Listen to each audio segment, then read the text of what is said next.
What they're doing with this particular case, the Menendez brothers case, if they're looking at the abuse, could it have been presented? Should it have been presented? Does it make a difference?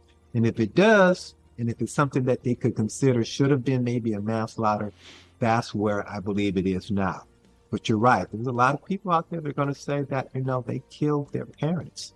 They shot them and it was cold-blooded and then they spent money thereafter. So there's a large group of people, understandably, who are going to be fighting against any type of reconsideration, any type of resentencing, any type of release.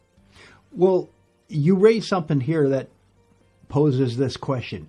Obviously, you're a criminal attorney, and you talked about the second case for the Menendez brothers. The first one, I think, resulted in a hung jury, and so then they retried it. And the second one is where the conviction occurred.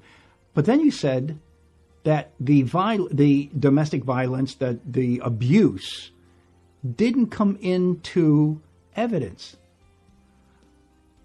That just seems wrong to me. And as a criminal attorney, how can that happen? I don't believe that it was completely not presented, but not presented in the level or the volume in which the attorneys would apply.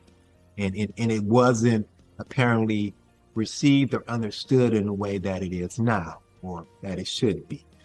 Yet again, these are subjective reviews. These are, I call Monday morning quarterbacks. You look back and say, this should have happened, that should have happened. But when you're in it and when you're doing it, I've been practicing 32 years. If I go back to my first murder trial